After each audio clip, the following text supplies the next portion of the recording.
needed a way to actually put it all together, to analyze it, to visualize it, to talk to people, create maps for reports. There's a set of things which I'll discuss later, as well as to what exactly you can do with maps. But in this case, in WWF, when I was working with them, I collected satellite imagery, collected field data, used software to put it all together to make maps, and then actually use them for various things, right? And that's why I started off with mapping for ecology. And for the past 7 or 8 years since then, I've actually been doing this as a full-time job. So before Tech for Wildlife, I was again with WWF in Delhi as the coordinator for spatial analysis. And before that, I used to be a freelance consultant doing GIS work for all kinds of partners, clients all across the world. So I also interested in stuff like 3D maps. So my specific area of work used to be Ladakh. So this is a place called the Sokar Basin in Ladakh. I used to again study blackneck cranes living in and around this particular lake. All the bright green which you should be able to see on the map is actually wetland as picked up from satellite imagery. And again, these maps were used for political advocacy, for conservation research and science in the field. In the field itself. So I've shown these particular maps. Both the one you're looking at now as well as the whole set, which in the same series, to the local nomads who live in and around the lakes itself, to give them an aerial perspective of the terrain they inhabit. I've also done work like this. So this was a project with Greenpeace when they were looking at coal mining. So we're looking at the overlap of coal mining blocks and tiger habitats. So a lot of this kind of work is again the mapping for advocacy, mapping for conservation, in a sense, right? So again, even though today's workshop is about an introduction to mapping broadly, which is what I'm going to focus on, my particular work is around conservation geography and mapping for conservation specifically. What's nice about this particular field is that, and my role in it is that the skills are transferable. So I use exactly the same skills if I'm mapping for conservation, or if I'm, for example, if I was in a mining company and doing GIS work or mapping to figure out where to create a coal mine, it would be exactly the same set of skills with just a different purpose to the way they're being implemented as well. So I'm going to move on to mapping in general now. So this is a map which I'm guessing all of you have seen in some form or the other, and this is it uses something called the Mercator projection.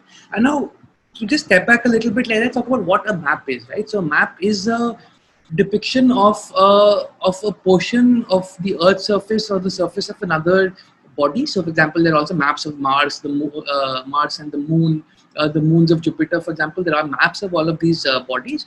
But essentially, a map is a representation of a place in a sense, right? So they're very geographically specific in that sense. What we're doing with maps, for example, a world map is trying to represent a 3D object in 2 dimensions, right? Because again, the world is approximately a sphere, like it's technically an oblate spheroid. And this is like a complex body, right? Where it's slightly flat at the poles, it's bulges a little bit at the equator. It's not exactly easy to represent in 2 dimensions, which is why historically there have been a number of different ways to represent the Earth's surface. Okay?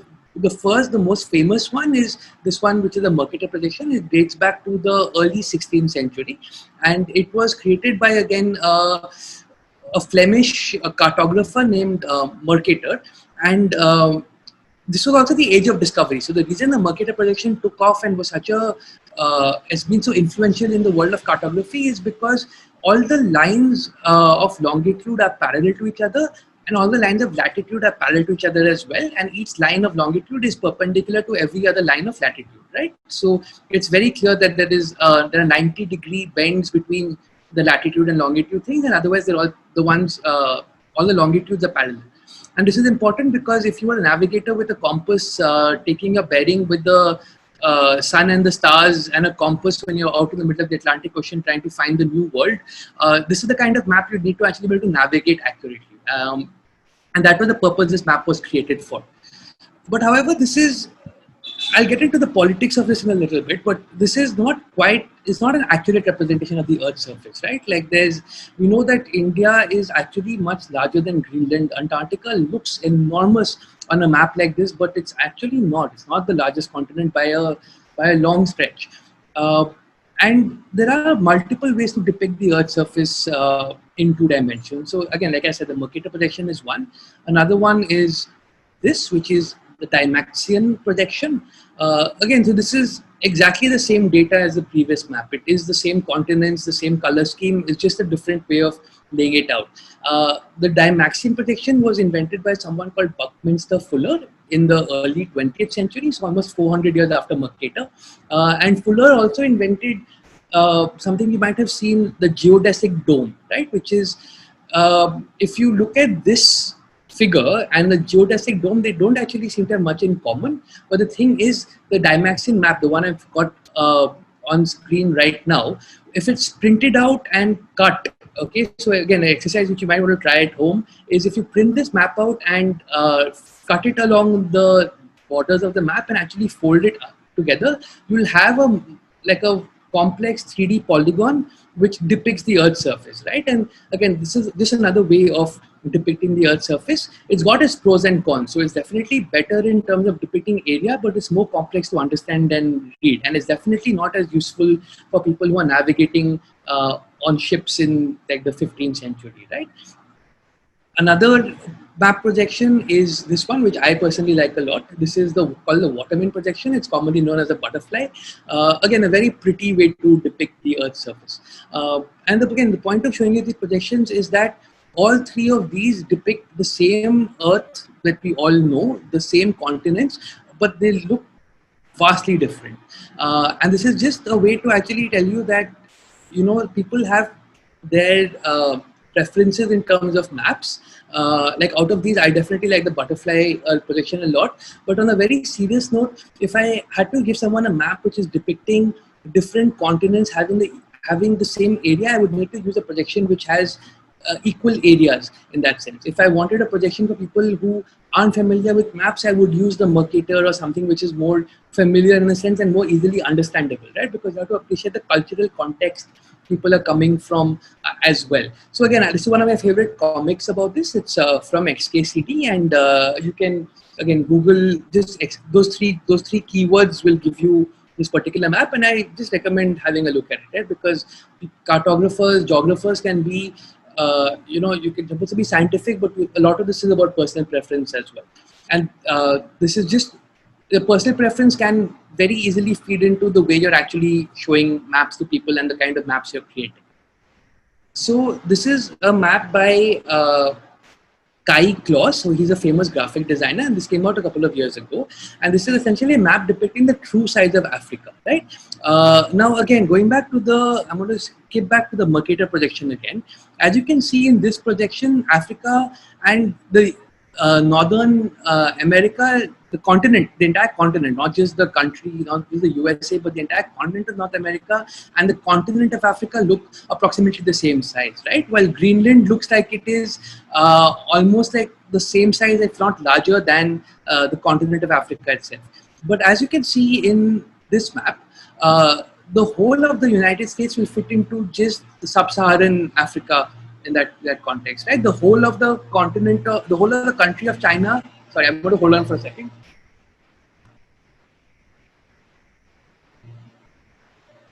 So I think they're fumigating the area outside the house. Is it better now? Is the noise gone? Yeah, I think it's good. It's good enough. Sorry for the interruption.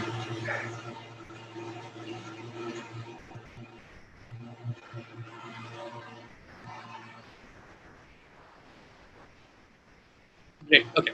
Sorry, I get back to that now. Yeah, as you can see again from this, like the whole, again, India, China, they all fit into the continent of Africa, right? It is not something which would be evident from looking at the Mercator projection. And this is goes to show that, again, maps are very biased in that sense. And historically, maps have been used to really promote colonialism as well, which is, oh, look, we're going to go and conquer that small continent. There are not that many people living on it. It's it's really tiny compared to how big our country is, right? And that's a very simplistic way of putting it, but that's the kind of politics which geography can actually be used for. And maps like this really help to go and, reduce map illiteracy in that sense, where products like this go to actually show, the world is not exactly the way it's depicted in the maps we are commonly familiar with. and there are very different ways to look at maps as well, right? So this is another cool map. This is MacArthur's Universal Corrective Map of the World, created not surprisingly by an Australian named MacArthur in the early 70s, and it was mainly because he got tired of Australia being down under. So he kind of flipped the map and put it right up there on top. And this is again, it's the same Mercator projection, except it just flipped so that now south is up as opposed to north is up. And again, an easy thing to do in like modern software, easy enough to like actually put into place. But how common is a map like this, right? The default is north is up and Mercator. So like the northern hemisphere and the countries, the further north you go, the bigger they are compared to the ones in the middle. And again, it's not something I personally am aggrieved about. I just find it amusing. But it is people that it is a highly political issue in that sense. So I could have titled this session, how to lie with maps instead of introduction to mapping, because in a sense, all maps are lies, right? Like they are, and to be more charitable about it, they are approximations of reality, and therefore they are biased approximations of reality. Something to keep in mind. If you look at a map, like question who made the map, why they made the map, and what they're trying to tell you with the map, because it's not all science. It's a lot of it is art in a sense, in that which features do you want to exaggerate, which ones do you want to hide, what kind of mood do you want to communicate with your do you want to evoke in your audience? Do you want to get them angry and use lots of red in the map, or do you want to have it slightly calmer and use lots of green? So these are all things which again, not everyone has to take into consideration when they're reading a map, but it's important to at least know that okay, there is context to all these things. So okay, I'm going to pause for questions over here if there are any. Just going to go through that once. Sorry, do you have any questions, Vaishnavi? If anyone has any questions, feel free to unmute yourself right now. Vaishnavi, Shaurya, we nothing came on the chat as of now, yeah? No, nothing personally. Okay. I think we can move on, Saurabh. Okay. Yeah. Okay, so what I'm going to talk about now is about how to map itself. So this particular map I've got on the screen now is something called the Plan F Imola, and it is by Leonardo da Vinci of again he's the one who made the Mona Lisa. He's done a lot of. He was quite a polyglot, quite a polymath in that sense, and among other things, he was also a cartographer. So he was hired to make a town plan of this small city called Imola, which is in Italy, and this map still exists. The map he drew is still again a highly prized relic, and it's in the town of Imola is where it's kept for what.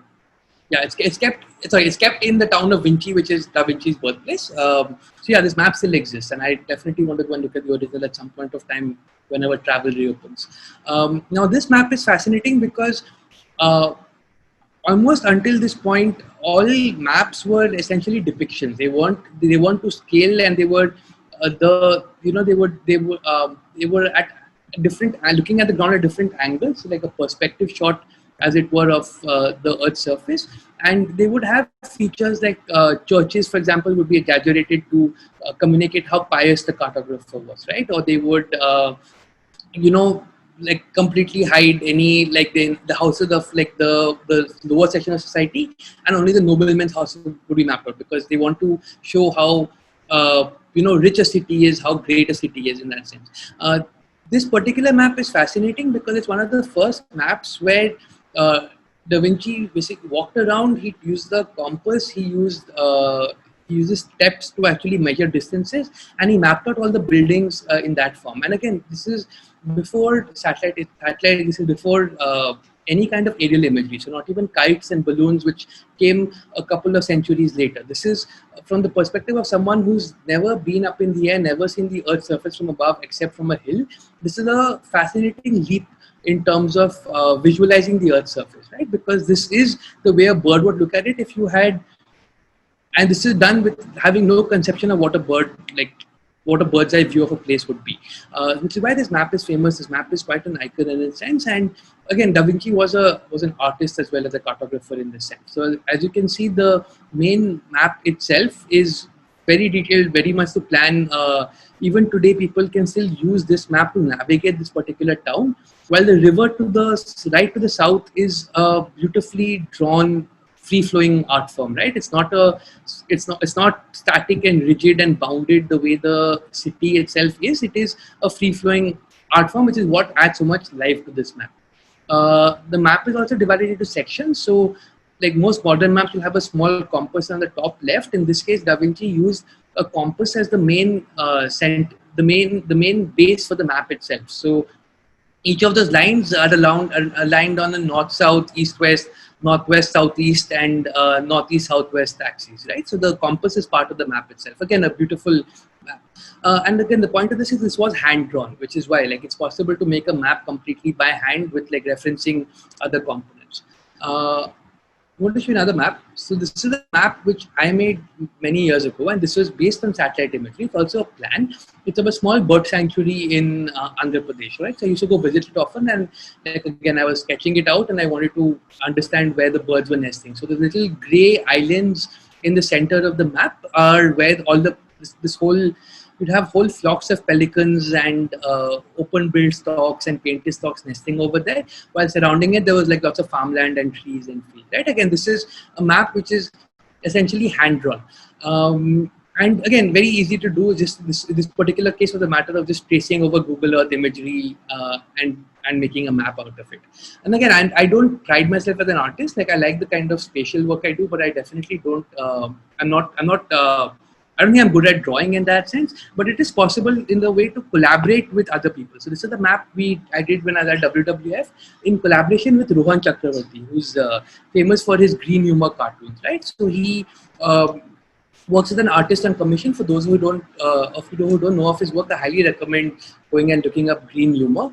And Rohan is like a phenomenal artist. He's also an extremely gifted cartoonist, where he's able to really combine humor and satire and make his cartoons extremely biting, and he doesn't like pull any punches, right? But he also does the kind of work which I'm showing you in the map right now. So for this, for example, I'd worked with him. I'd put together the spatial data for the map itself, so where the river is, where the different little forest hills are, where the road and the highway are, and then based on that he went and illustrated the entire thing, right? So the backdrop of the map is very hard spatial data. So for example, what you can see, there's a very clear road and a river marked on the map itself, and this is all again Kipling territory. So all of these are places mentioned in the Jungle Book, which is why you have the Wainganga, you've got like Kanha Pench, all of that. But the distances between, for example, the road and the river are accurate. They represent what reality is on the ground, but in a very artistically depicted form, so that people can actually access it. Right? So this was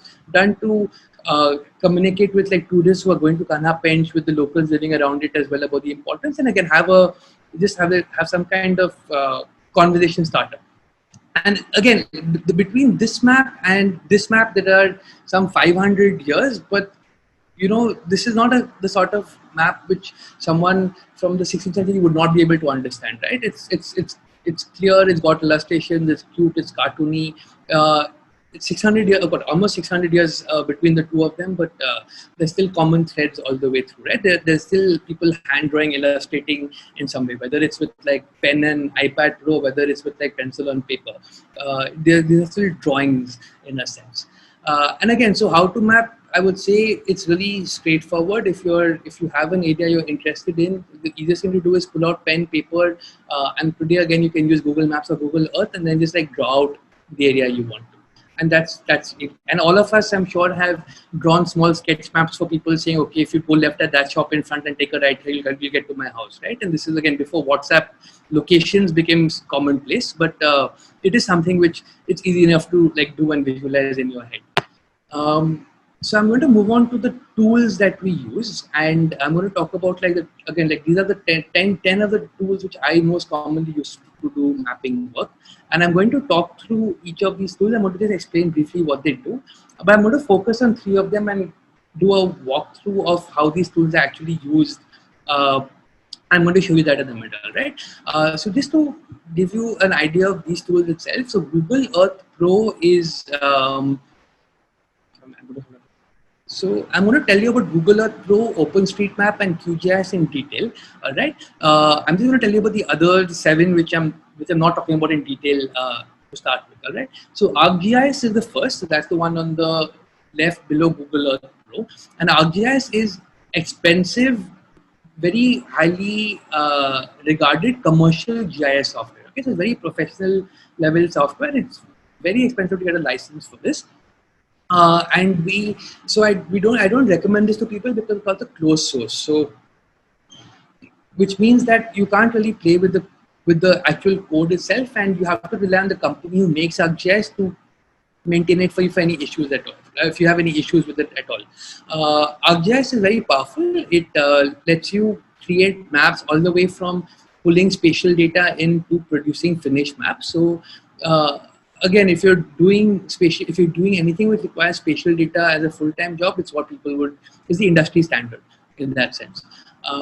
Google Maps, everyone is familiar with, both from the phones as well from the desktop. It's a way for Google to essentially collect spatial data from people who are using it and put it back on the map so they can use, right? So Google Maps is a massive data harvesting tool for Google, which again is something to be conscious about. I personally am not bothered by it because I use Google Maps a lot for the kind of work I do. But if you are interested in protecting a privacy from Google, it's something to be wary about, right?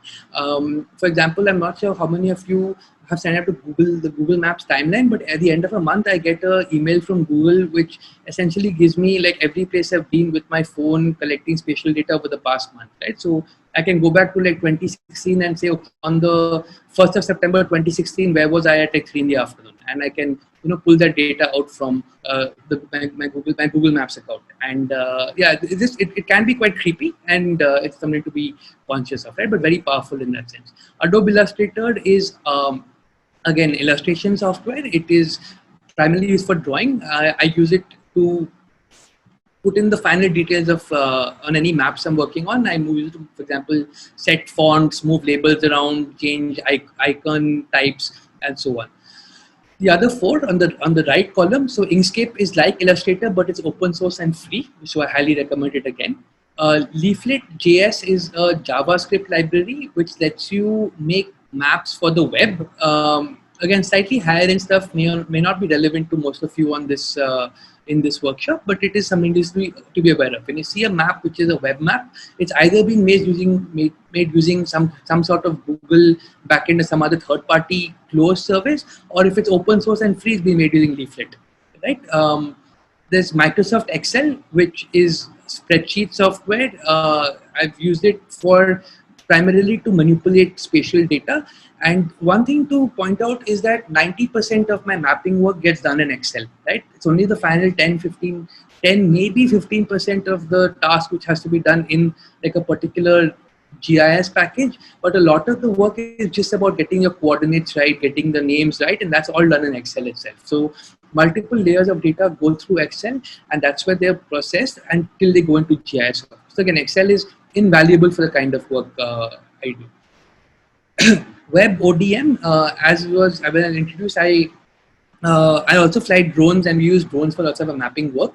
So Web ODM is again free open source software. It's the ODM stands for Open Drone Maps. So it's Web Open Drone Map, and it is used to take images from drones and stitch them together into making maps, which can then go into something like ArcGIS or QGIS, right? So you can essentially have a clear workflow to go from flying a drone and collecting images with a drone into creating a map which has the drone layer as just one of the layers in the map itself. So I want to leave the slide up for a couple of seconds if anyone wants to take notes. It depends on what kind of work you're interested in, what kind of maps you want to make. But I would say that having Excel and Inkscape would be like half the task in terms of having your software packages in place to actually make maps. So now I'll move on to the other 3. I'll take questions here as well if there are any.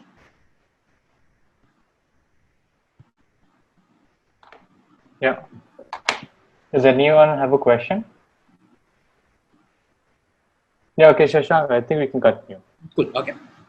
So the next one I'm going to talk about so this QGIS, all right? So QGIS stands for Quantum GIS, and I'm going to show you the three packages I'm talking about now. I'll demo them for you at the end of this particular section. So QGIS is essentially free and open source software. It is GIS software.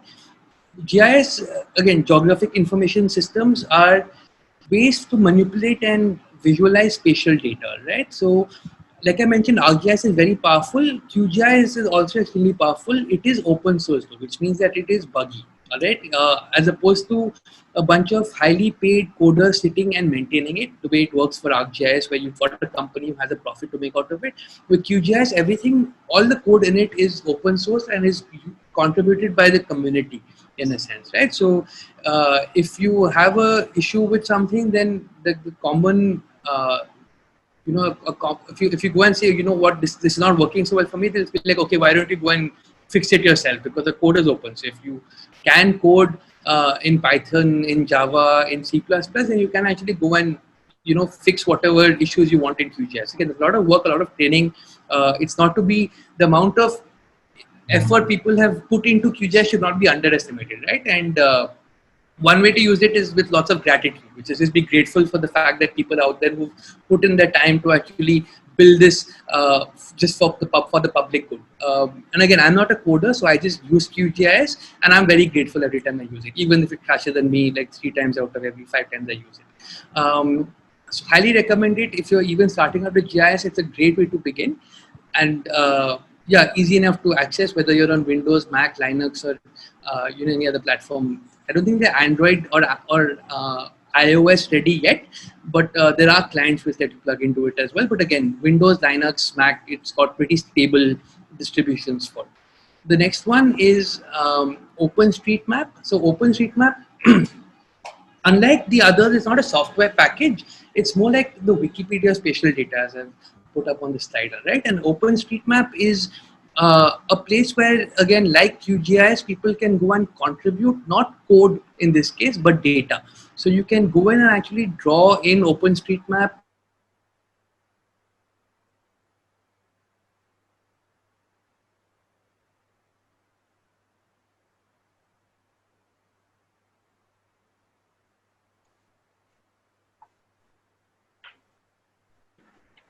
Did we lose him?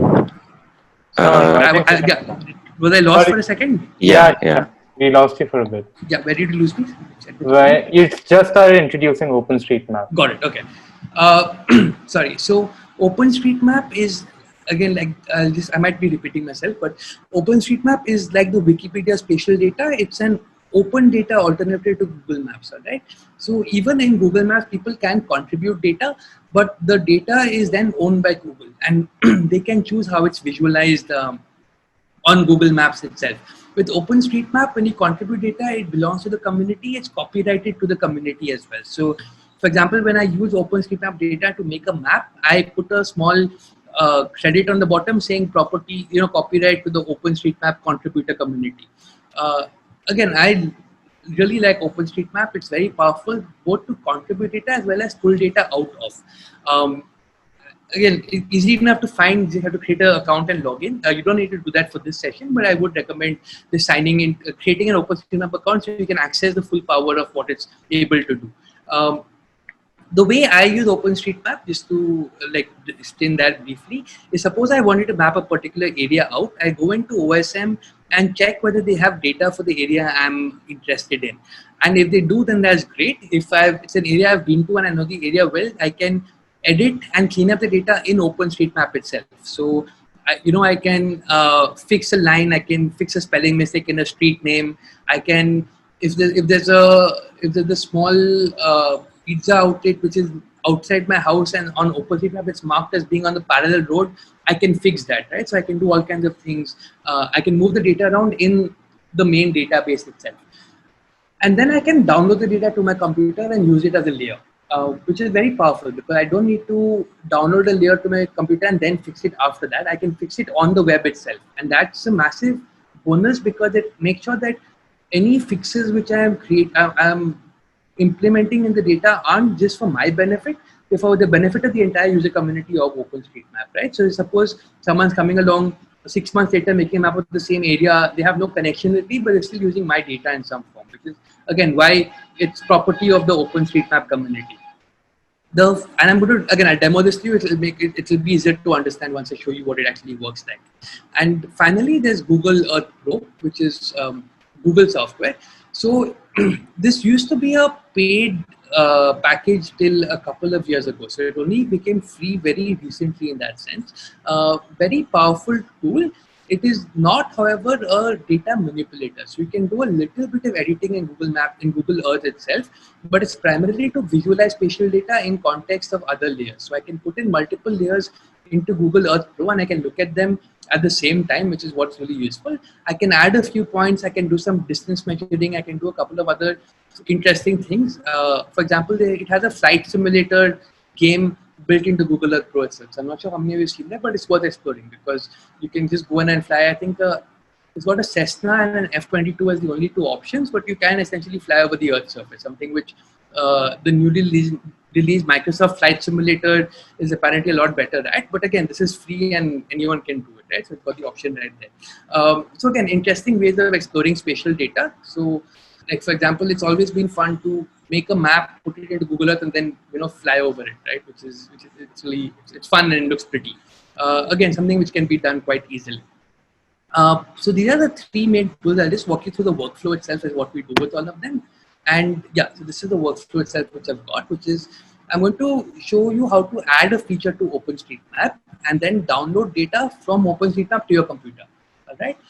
We're then going to use QGIS to open up the OpenStreetMap data. We're also going to load satellite data from a raster. I'll just show you how that's done and show you what that looks like.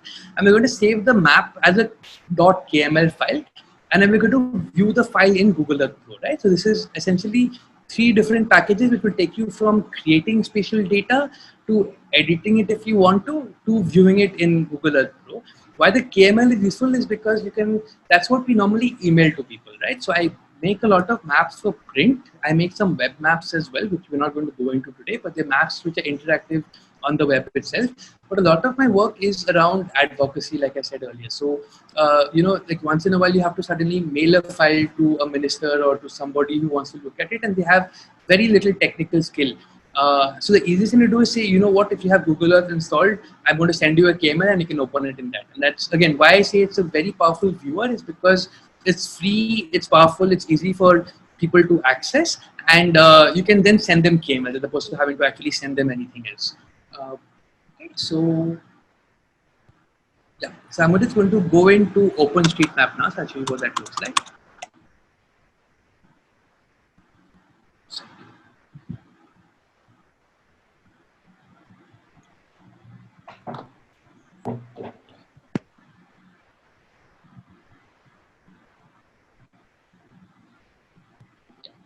So you should be able to see OpenStreetMap now. So this is OpenStreetMap.org, what it looks like. So again, it is a map of the whole world using, again, the Mercator projection. And as I zoom in to a particular place, I can see the place name start to pop up, all right? So let's zoom into a part of Bangalore, all right? Just because, again, it's a city I'm familiar with as well.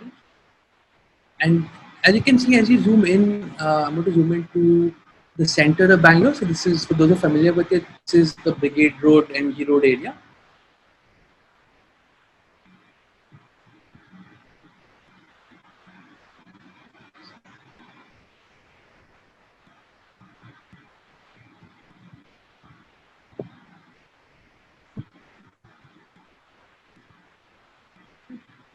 So as you can see, I can actually see again, it's like Google Maps where you can see different road names, place names. I'm going to go in slightly. Yeah. Okay. So I'm going to zoom in quite a bit, and at some point my edit button becomes active. So I'm going to activate the editing over here, right? And when I do that, what I actually do is I get this walkthrough and I get a satellite image in the background. All right. And I'm just going to, again, I recommend if you're interested in this kind of work and this is something you want to be doing in the future, get an OpenStreetMap account and go through the walkthrough for the editor, right? It'll show you how to actually edit and contribute data to OpenStreetMap. And I'm going to say edit now. Okay? So now I've got my editor active, and what I'm going to do, I'm going to edit, but I'm not going to save any of my edits. So till I save the edits, they aren't being committed to the main database. All right. So suppose there's a building here which hasn't been. So this building here is marked as a building, but it doesn't have any. Again, I'm not sure how clearly this is showing up on your screen, but essentially there are features which I can enter on the left side of the column. Right, so I can enter the name, I can enter what kind of building it is, I can enter how many stories it's got. So suppose I want to add another. Okay, let's find this one. Okay, so as you can see, there's a small structure over here. Okay, I'm not quite sure what it is, but it's some kind of small structure. And if I was familiar with the area, I'd be able to say, okay, this is exactly what it is. But I can tell from looking at it that it is a building. Okay, it's very clearly a rectangle and it's got a shadow because of this angle of the sun. So it is some kind of building, probably one story, probably some kind of shed. But again, I can't confirm any of that till I actually know the area better.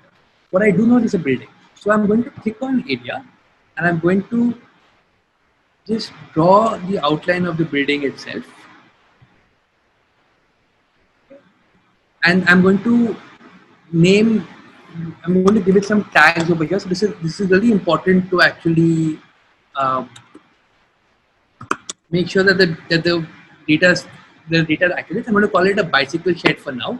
Okay, and that's pretty much it. Okay, and if over here, if I said save after that, there's a save button over here.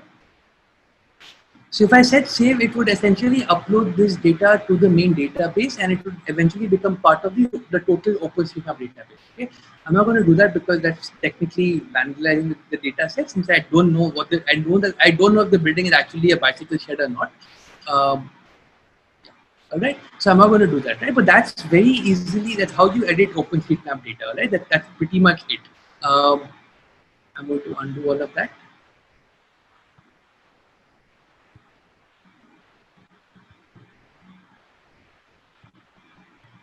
I'm going to discard my keyboard, right? So again, this is back. So as you can see, you can easily edit OpenStreetMap data and actually play around with it, do whatever you want over here itself. Again, it is a community. There is lots of vandalism, people going in and like basically defacing the data in some way or the other, right? So there's like, for example, there'll be pornographic graffiti in some areas. There's lots of communities constantly fighting to keep the data clean in that sense. So it's again a lot like Wikipedia in that sense, right? Where there's also like there's disputes about borders, for example. So I don't know about the India-Pakistan border specifically, but I do know that in other parts of the world there have been like arguments between different sections of the OpenStreetMap community about where a particular country's border should be drawn.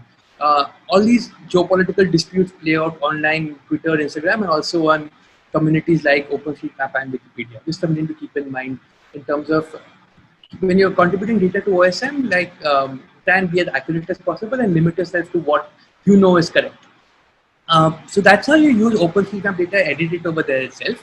The other option I've got here is an export option, all right, which is what I could use. I'm not going to do it right now because I already have the data I want to show you ready in place. But if I wanted to pull out data from this particular area, I can just say export, all right.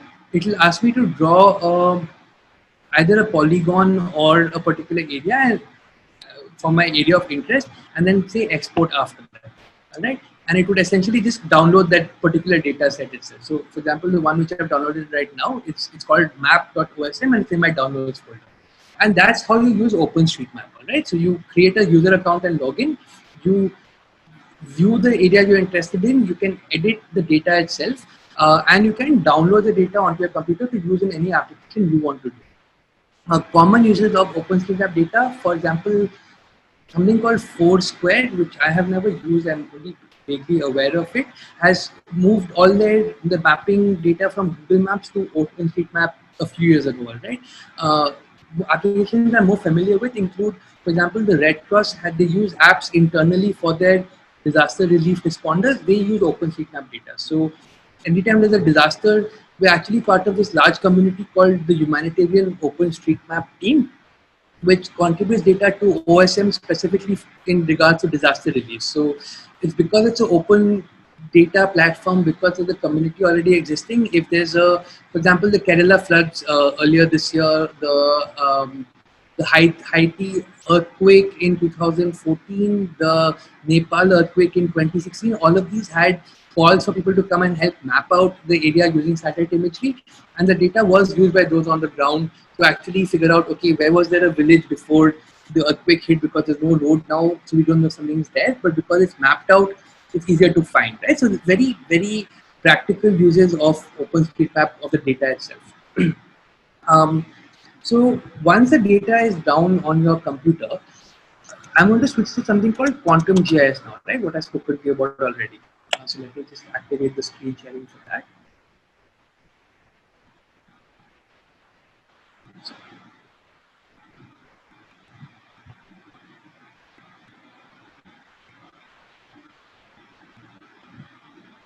All right. So this is what Quantum GIS looks like. Lots of options. It's not very user friendly upfront, right? It's got a bit of a learning curve, but it's straightforward enough to use. Okay, I want to make me clear about that. Like, there's still features in in Quantum GIS which I haven't yet got around to using, but it is a very powerful tool, and you can do very basic stuff in it as well as very complicated stuff, right? So again, I just say that not only put off by what the tool looks like. It is, I can't say it's user friendly, but it can be used quite easily. All right. In this case, what we've got to do is just add a layer to the map. All right. Now a layer. Again, stuff that I'm not going into in this workshop is the difference between a vector layer and a raster layer. Like, it can be quite technical in terms of what these two look like. Rather than, I'm just going to say that in Quantum GIS, you've got these options to add layer. And if it's an image, it's going to be a raster. If it's not an image, it's going to be a vector. All right. So those are the two things we just need to know. So I have my option to add a vector layer and to add a raster layer. All right. So these are how you add general layers to Quantum GIS.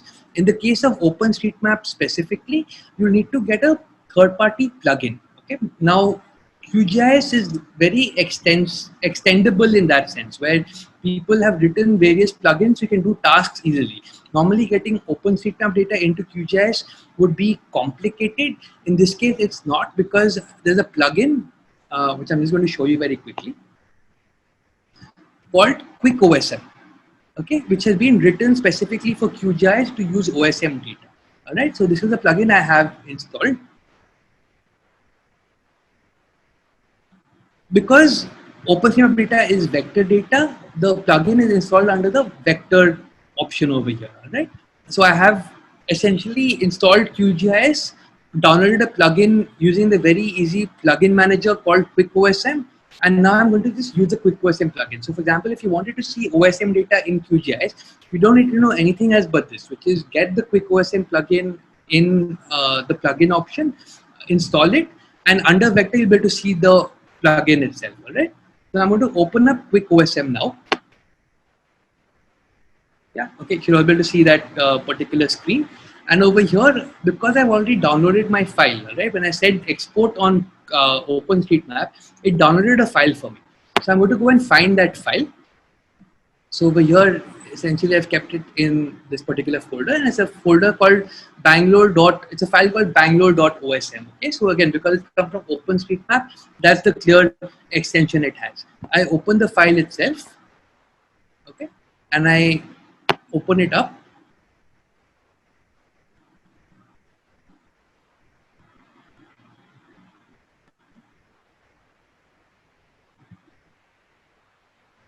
And that's what the file looks like, right? So now I have a street plan of Bangalore from OpenStreetMap. Again, it's a two software package process. Okay, this is what the people I meet in person again get a bit confused as to what these steps are. It's very simple. I'm going to reiterate again very briefly, which is I'm going to go back to OpenStreetMap. Shashank, I think we lost you for a bit. Yeah. Okay. At what point did you lose me? You were just again going through the process. Yeah. Okay. So I'm just to reiterate, I'm going to just go through the process very briefly. I'm in OpenStreetMap. I've selected the area I want. Okay, so suppose it's Bangalore. Suppose it's let's find another part of the country. All right. Something which I'm familiar with is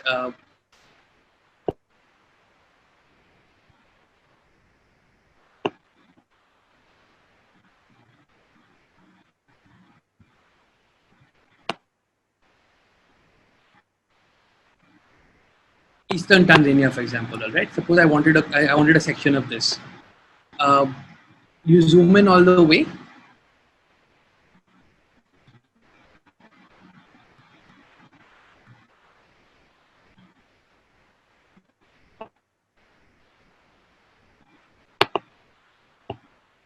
You find your area of interest. You say export. Okay, and that's how you get the data out of OpenStreetMap. So you find your area of interest and you say export, and then you have the data on your computer, right? It will come down as something called map.osm. It will be in your download folder. You then open up QGIS, and suppose you're completely new to QGIS, you just have just installed it. You need to go to your plugins option, manage and install plugins, look for OSM, and find the quick OSM plugin. Sorry, 1 minute. I'm going to just switch the screens.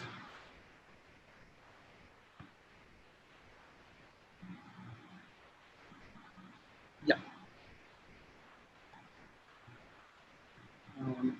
Yeah. Okay. Right. All right. So you've gone to QGIS. You've opened up your plugins option. You say manage and install plugins. You find your quick OSM option and you install the plugin. All right. You then go to the vector toolbox option. Go to quick OSM. Open up quick OSM. Because you've downloaded the file, you want the OSM file. You open up the file wherever it's saved. So in this case, I have it called bangalore.osm, and I open up that file. All right, and then I open it up in QGIS, and that's your, it's a 5-minute process to get from data which is on the web in vector format to actually having a rough map on your computer itself. Okay. Once you got to this point, okay, the next thing to do is, suppose you make you have lots of tools in QGIS again to actually do your cartography, to edit your maps. All right, so I'll just show you a very basic one. Would be, for example, I wanted to change the color of the boxes. Okay, so on the left over here, you can see the little box with the color, and I can just double click on that, and I can pick one of like the many color options over here. Okay, so I've got all of that is now green. Okay, I want my roads to be much thicker, and I want them to be dark. I want them to all to be black, and I want them to be much thicker, and that's what that looks like. Okay, so my road is thicker over there. And I can just go on like tweaking the colors or the options over here, and after that, there are options in QGIS to actually do cartography itself, right? To export it all. But in this case, because I'm talking about how we can do it in Google Earth, what I can do once I have this in place, right? So now I'm only interested in, say, the building outlines in QGIS. Okay, so these are the outlines of, again, like parks, all the polygons coming out of OpenStreetMap itself. Or suppose I'm only interested in the road, okay, which is one of the main like roads in Bangalore. Or I want to look at roads and all the other smaller roads as well. All right, I can right click on it, say export, say save features as, and I can export it as a KML file.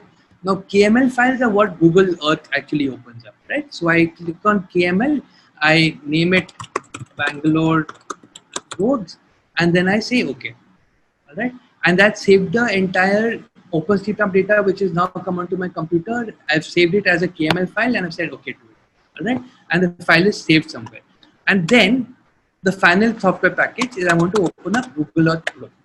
Okay. Share this with you as well.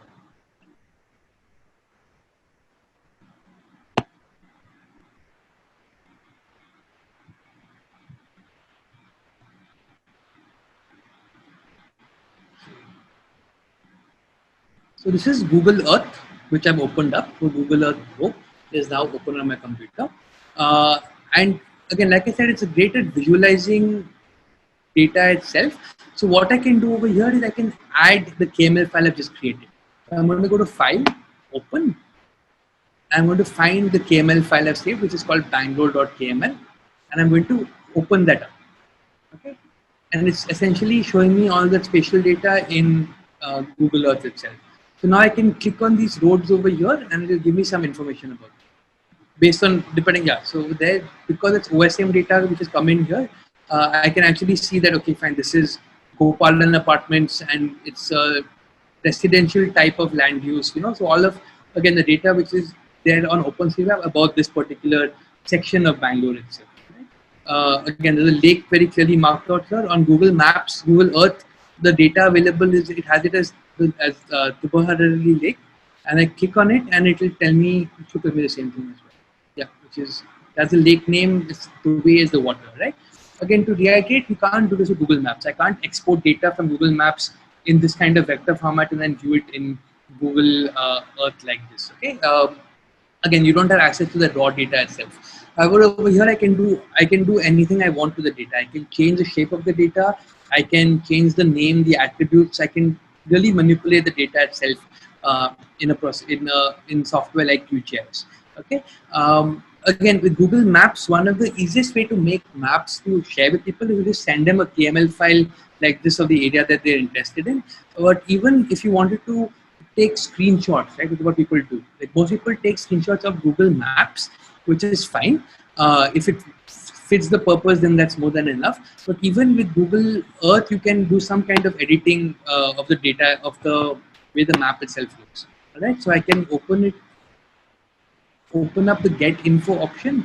I can look at the style, and I can essentially, for if I want to change the color, for example, okay, so I want to make all these building outlines black instead of red, right? Basically like that. If I want to change the color, if I want to change the transparency, okay, so the opacity option will control how transparent or not transparent the particular that particular layer is.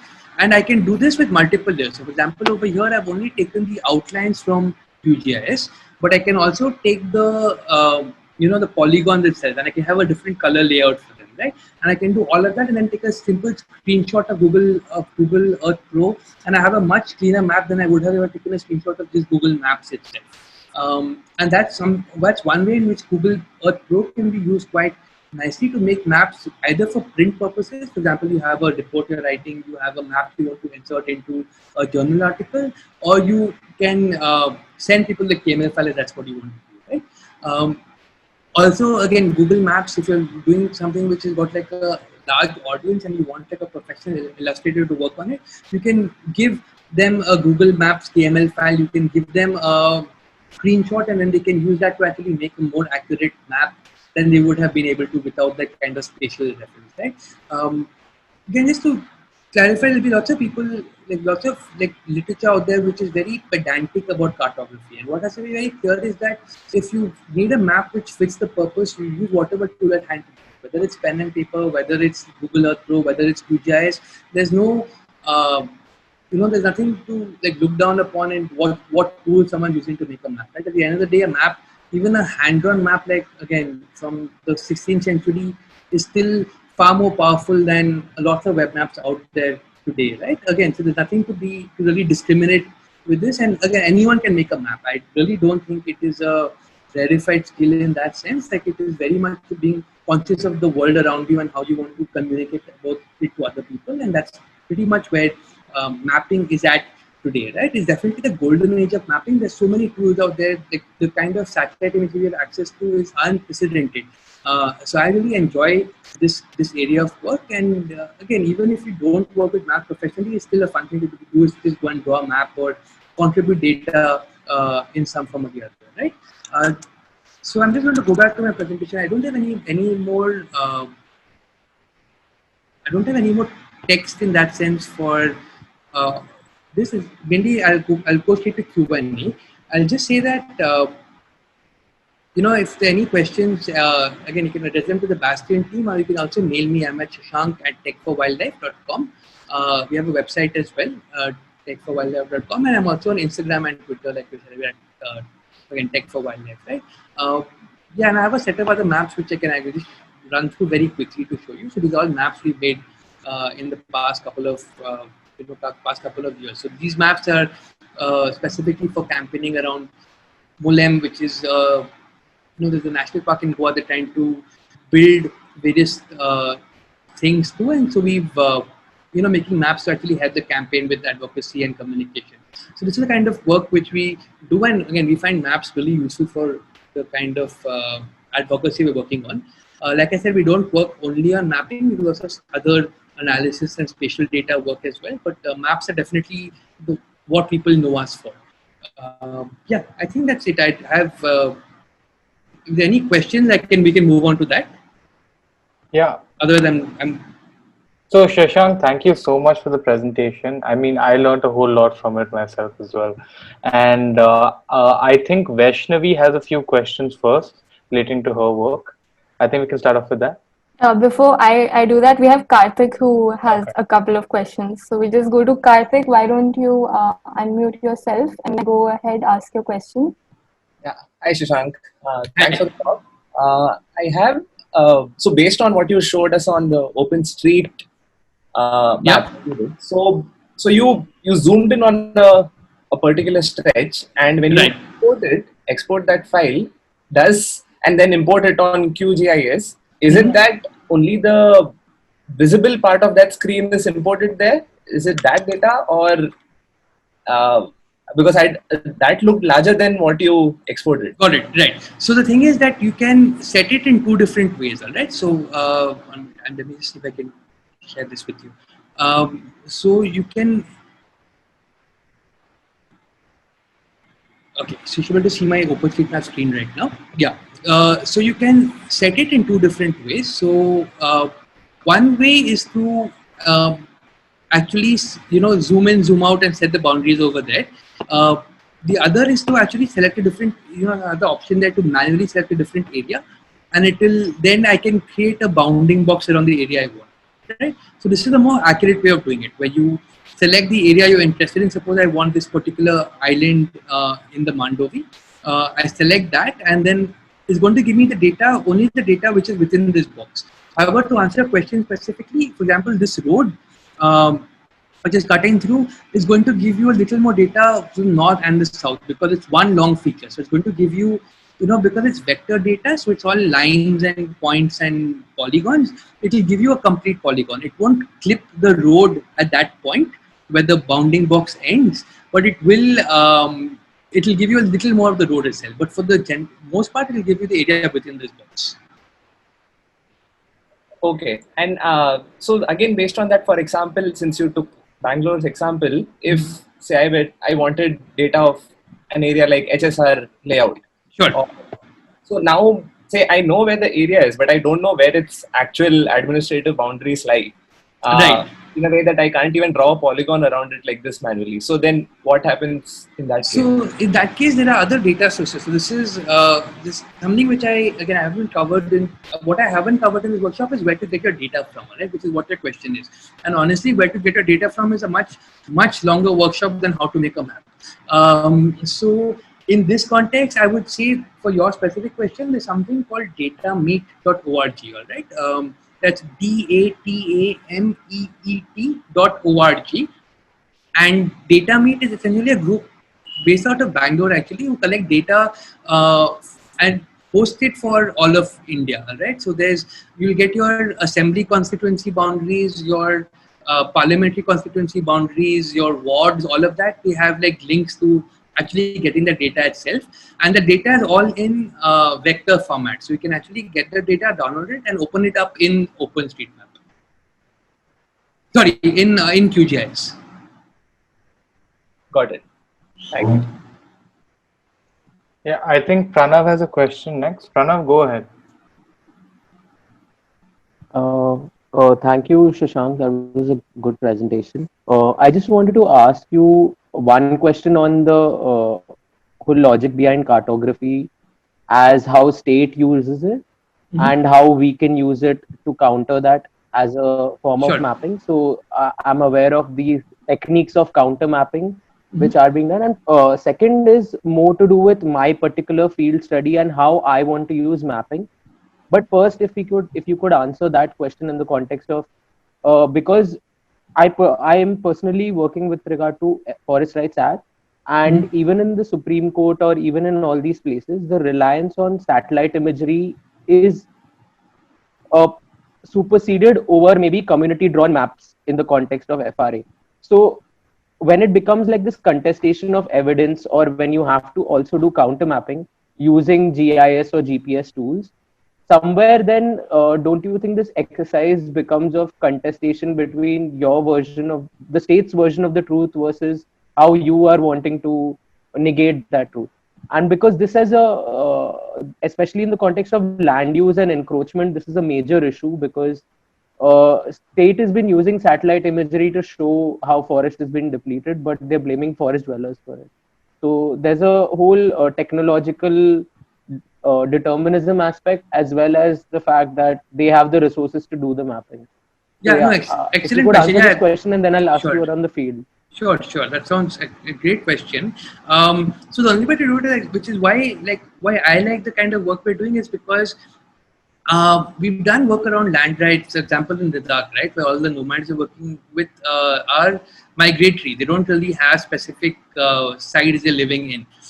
So the only way to actually get information which is of and to have it validated is to actually take their knowledge and put it into a form which can be understood by the state, right? And even if it's a contestation, it still has to be the same vocabulary. So showing them a hand-drawn map and trying to fight a satellite image with a hand-drawn map from a drawn by a community as compared to by the states like GIS department, is there's a massive power inequality in that context, right? So the kind of work we're looking at is if you have the state's version of data and you have the version the local community has as well, being very careful to make sure that the local community's data is still belongs to them, right? It's not being taken away and appropriated in that sense. But showing that in context of this with the state's data, and then showing, okay, that there is a clear contradiction in what is being implied. If it's possible to do so, is definitely the in my sense the way to do it, right? Which is that you knit them on the same platform, so that at least even if you're going into a court with it, at least there can be some form of justice in a sense. In India specifically, with the courts, what's interesting is that they do accept peer-reviewed data as a source to actually make judgments based on. So a couple of cases we've been involved in have been looking at, like, where the state says, okay, there are no wildlife in this area, and people are like, they've always been like a schedule 1 species has always existed over there. So to actually have community data which can back that up, to have it like mapped out and visualized and then published somewhere, which is reputable in a sense, something in somewhere a place a court would accept it, goes a long way into actually helping communities get, and wildlife specifically in my context, get rights they might not have access to otherwise. Oh, yeah, thanks a lot. Like, can I follow up on that in the context of why I want to use? So, one of the reasons why I wanted to attend this workshop was precisely because for my fieldwork, I will be undertaking some of the mapping. So, my field site is around Rajaji National Park, and the Van Gujar community is also a transhuman pastoralist nomad community. So what we are trying to map is their community access in the forest land. So I just wanted to know, like, already there is one postdoc student who has been using these softwares and trying to do mapping for one region. But for the other part, I wanted to know how we can map such communities and their access and their use for the forest, because one of the techniques we thought was to tie a GPS on one of their buffaloes and then maybe make it go around, and by that we can assess where all the buffaloes usually pasture around, and based on that we can maybe determine an easement, right? But I don't know, I would want some suggestions from Okay, your side on so how that's a to good go. question. So what I found works really well is to the GPS and the buffalo sounds like to get you the data in terms of whether buffalo and the herd is moving around, right? What might be useful is looking at participatory mapping as an option. So you're looking at working with the community, sitting together. You have a couple of sessions where you sit and draw with a stick on mud, right? Where you're just like mapping out, okay, where's your general grazing area? Where do you actually what areas do you use? How do you use those areas? And then after that, moving that onto satellite imagery. So what we've done is done the stick on mud type of drawing, and then after that come back with satellite images where and given them sketch pens for them to draw on. So, I've used transparencies over satellite imagery where people can actually sit and just draw, saying that, this area is where we move our cattle to, this area is where we get fresh water from, this one has a spring for 3 months of the year. And after that, scan those in and then digitize those in GIS software. So now I have the community data, which is being drawn by them over satellite imagery, which is being explained to them in person, so that they can understand like how it's what is depicting of their land, and that data is now in a GIS system, which can now be overlaid with other data sets, maybe belonging to the state, maybe open satellite imagery, and then you can make maps of that, which depict where there are areas of contestation. Thanks so much. Yeah, Shashank, I think the next question is from Vinaya. Vinaya, go ahead.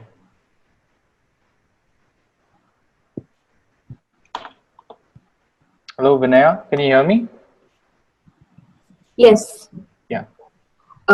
So hi, my question is that you said that you used Excel a lot in these mapping exercises. How is Excel used here? Okay, so a lot of the spatial data, for example, which comes in is about like where particular points of interest are, right? Like for example, you've got a specific temple or a specific like well which is marked out, and a lot that data normally comes in the form of a set of columns which describe the data itself. So maybe there's one column with its name, one column with what kind of feature it is, and then the other two columns are going to be latitude and longitude, right, which are giving you the coordinates on the Earth's surface, which is either someone's collected with a GPS on the ground or they've pulled the coordinates of some government database or of Google Maps itself.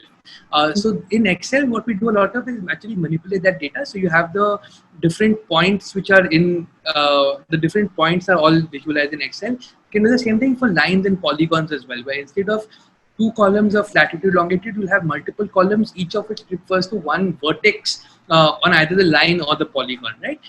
So in Excel itself is where you would do stuff like, do any of the math involved in terms of figuring out the distance between 2 of those points. I can do that in GIS software as well, but it's really easy in Excel to actually do math between the different cells. So for example, suppose I wanted to find the midpoint, let me try and give an example. So suppose there's one point which has a latitude of X and Y, and the other point has the latitude and longitude of like A and B. If I wanted to find the midpoint between the two, I just have to divide the X by the A, it'll be X plus A by 2, and it'll be like Y plus B by 2, right? And I get the midpoint of the point which lies equidistant between the 2 points I'm interested in. So that's something I can do in Excel very easily. So I can do that kind of mathematical operation in Excel for a huge set of points at the same time. And once that's clean enough, I can then move it into GIS software. Doing the same thing in GIS is possible. It's just like it's not as it might not be as straightforward. Which is why I use Excel to manipulate the data, and then after that, like GIS for the final tweak.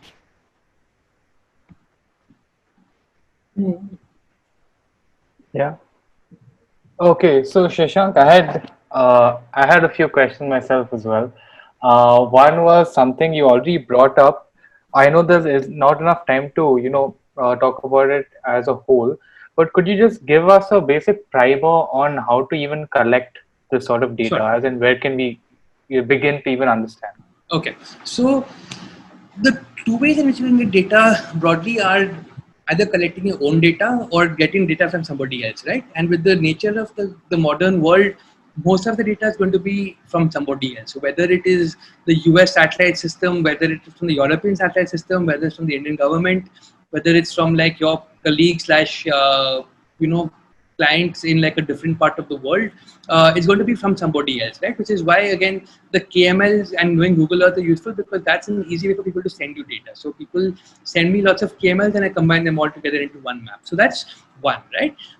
The other is creating your own data. So just to break that up very briefly, acquiring data, if you have your contact networks who are sending you data because you're working with them, that's fine. That's straightforward. Right? That's email, that's Dropbox, that's like any kind of file sharing service. If you want to download satellite imagery, you use the United States Geological Survey, right? So that the USGS website for Landsat data for, they have a whole set of satellites which have different sorts of sensors. So if you wanted to study vegetation, for example, you would use Landsat data. If you wanted to get like the elevation values to make like height maps, you'd use data from the space shuttle mission in 2001. What are the different data sets for different applications? A good repository for this is, I would say, the USGS Earth Explorer.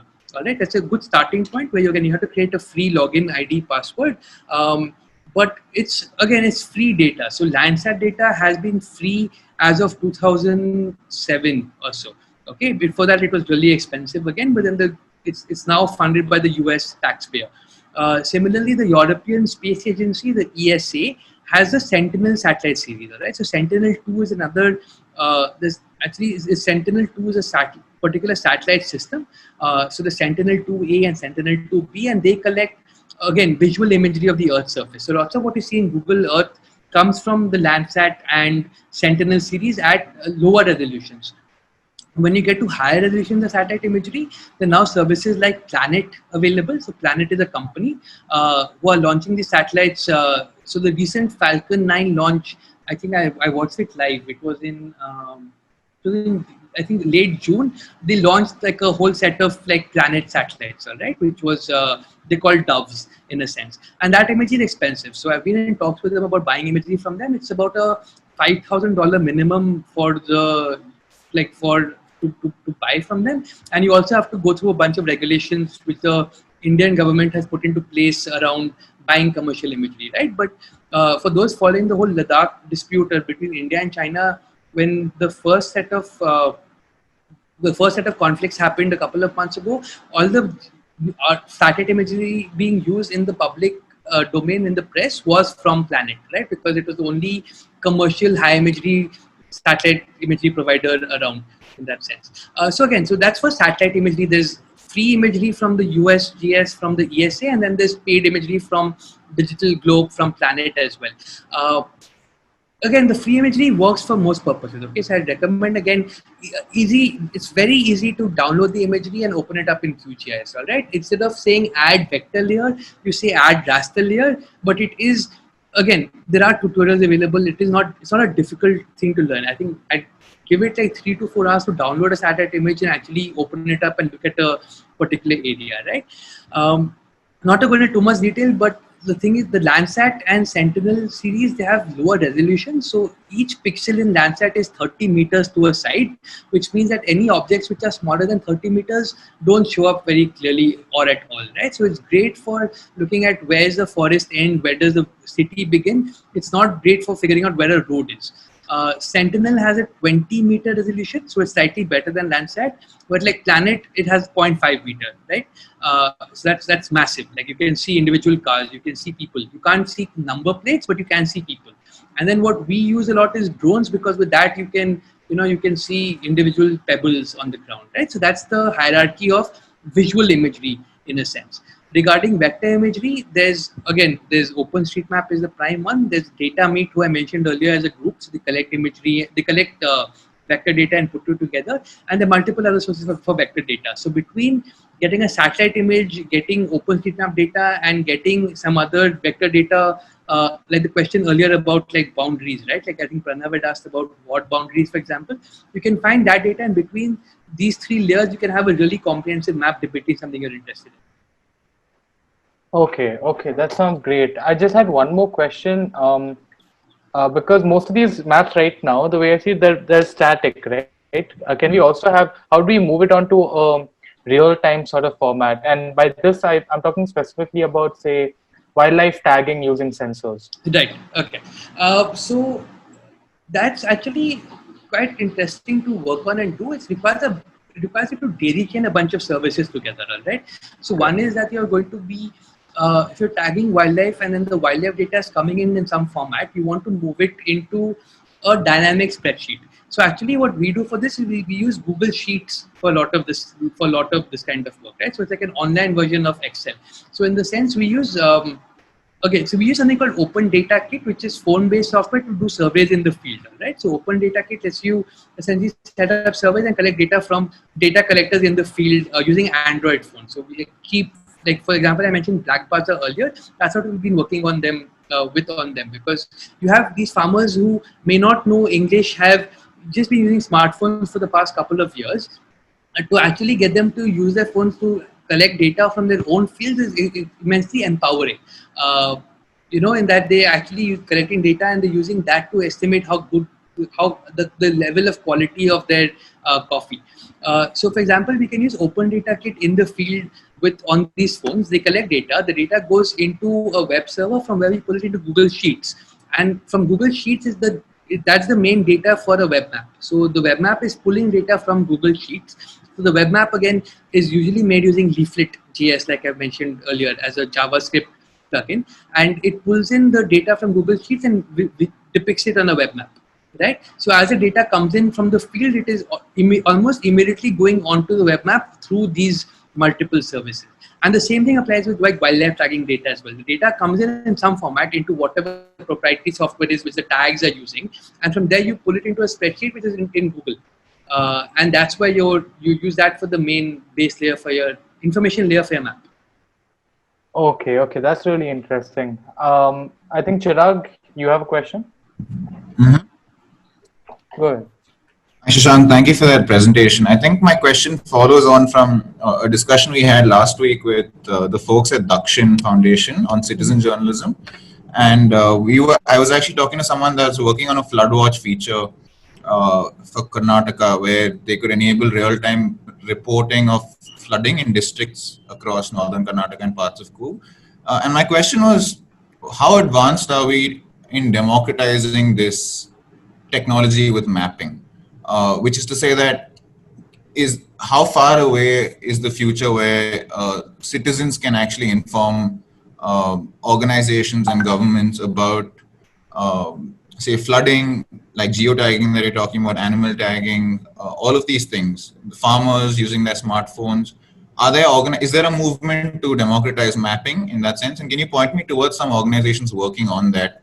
Because I'd love to cover them in some form or way. So OpenStreetMap, again, not to be very evangelical about this, but OpenStreetMap is something which is built exactly for this, right? Because they felt like spatial data was being co-opted by the big corporates like Google and Microsoft, and therefore there has to be a way to make it open to the community. And again, it is immediately saying, okay, you have to have at least like a laptop or a computer of some kind, a net connection, access to like the English language to be able to use any of this, right? And that's definitely an immediate like upfront barrier over there.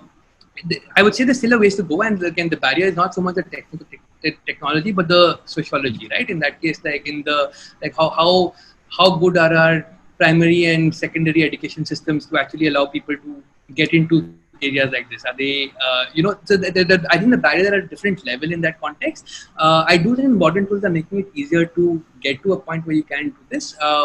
And I think the main way is doing it is by actually making the intermediary invisible, right? So for example, like all the apps you have which are being set up to report like potholes and other things in a city itself, right. They aren't asking users to contribute spatial data, saying take a photo and send us the photo, right? Because again, now at least Android phones for the past 4 or 5 years all have GPS chips. Like like even 6 years ago that wasn't the case for Android phones, but now like by default they come with some kind of GPS location thing on board. Whether it's like cell phone tower triangulation, whether it's a dedicated GPS chip, the point is they can still have location coordinates embedded in a photograph, right? Which is what's allowed for people to then not have to sit and type in coordinates, which is what was needed earlier. And that's a really high barrier actually. It doesn't seem like it, but like as everyone knows, like sitting and actually typing in coordinates is not something which you would like, it's not fun. In that sense, right? So I think you can now go and take a photo and just send me the photo. You don't have to type anything. You can use WhatsApp and just send a photo to somebody. It's a great way for data collection. And actually one of our partners in Goa is doing something like this. So it's a company called Terra Conscious, and they work on they do dolphin tourism in general, right? But they've also set up a stranding network, which is essentially they've got lifeguards who are already, they've been hired by the this company who hires lifeguards who are essentially in the beaches across Goa, doing like lifeguarding work, right? So they're there for a specific number of hours a day, and they're making sure people don't drown at sea or any other trouble they might get into.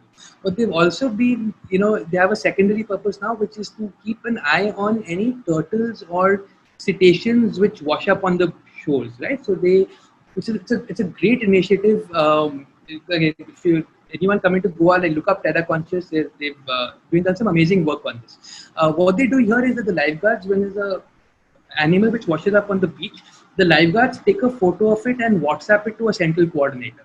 All right, and the central coordinator puts it into an Excel database and also contacts the forest department saying, okay, this animal has washed up here, go and like get it, right? And again, none of this is like, we're trying to see if we can actually make it slightly more user friendly for the lifeguards in that they can, have a dedicated app as opposed to WhatsApp. But this is working fine, where they take a photo of the animal, they send the thing, all they have to put in with the photograph is where they are, right? And even that information is already there, and the photograph also has GPS coordinates embedded in it.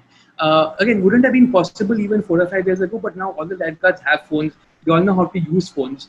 And that's really changed what you can actually do in terms of conservation on the beach, right? It's definitely getting better.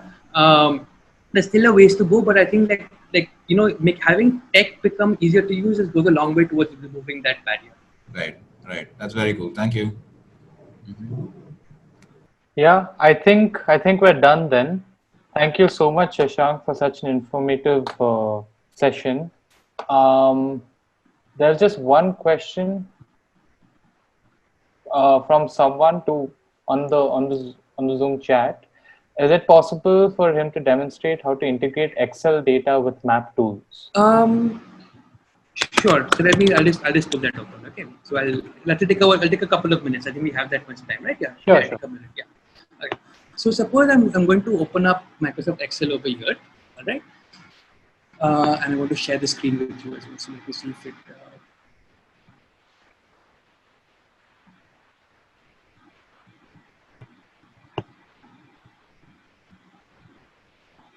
right. Okay. So you should be able to see a blank Excel workbook on the screen right now. Yeah. Yeah. Okay. So suppose I'm going to try and see if I can blow this up so it's easily viewable. So suppose now I've got I want to put in the location of a particular place. I'm going to call the place. I don't know. I'm going to say it's Delhi alternate. Okay. So what is this? This is the place name, and then this is the latitude, and this is the longitude. Okay, so I have my headers for my data in place. Right. In the latitude column, I'm going to enter a particular. I'm going to enter 15.5. Okay. So this is all. I know that roughly this coordinate is somewhere around central India. So probably on the coast actually. 15.5 and 17.5. Okay, so I've entered my latitude and longitude in Excel. All right, and I could have a whole list of these. It could be again Excel, depending on the computer running, can support up to I think 100,000 rows and columns of data. Right, so you could have multiple rows, multiple columns. For the sake of this, I just put another column as well, and we can call this type. We'll call this type, and I'm going to. This is the city. Okay, so these are the 4 columns I have. Right, so there's name, type, latitude, and longitude. I'm going to save this data as a CSV file. Okay, so this is the multiple options to save it as. A CSV is a comma. It's called a comma separated value. Okay, which is essentially all these what I've entered is going to be separated by columns. So I can actually open it up in a text file and look at it as well.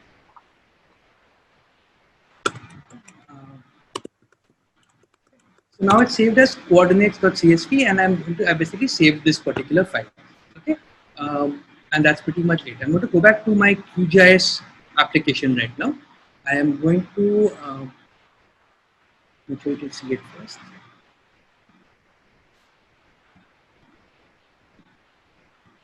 Okay, so this is QGIS again. I am going to go into adding a layer. Correct. Yeah, and there's the option here which says add delimited text layer. Okay, so I'm going to open that up and I'm going to find that CSV file I created earlier.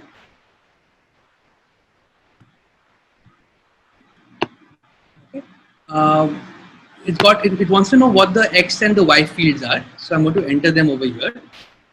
Okay, so and once I do this and I say okay, it's going to open it up onto the map itself. Right now, this is in the Macs there's an issue with how to save the CSV file itself. So I can do that again to show you, but essentially that's pretty much it. If I do this and I say okay over here and I choose my columns correctly, the point exact location will open up in QGIS. Okay, and that's this is how you do it, how you actually set it up. Now with Mac and Excel, there are issues where you want to encode you want to save it as a Windows formatted CSV, not a Mac formatted CSV. So this actually works a lot better on Windows computers than on Macs, but again, it will work on this as well if you tweak that setting. But that's how you use Excel to actually change the data itself, right? And suppose I wanted to now change the name or edit the data, it's easier for me to do it in Excel and load the file again in QGIS. But yeah, I hope that answers that question. Great. Thank you so much, Shashank. I'm sure all of us learned a whole lot from this really skill-oriented presentation. So since I guess there are no more questions anymore, so essentially, I guess we'll see all of you on Friday. We have a session with Chiranjit Guha from the Foundation of Ecological Security to continue with the second module for this week on data and the environment, technology for environmental good. Yeah. So until then, bye-bye. Thank you again, once again, Shashank. Thank you so much. I really enjoyed talking to all of you about this.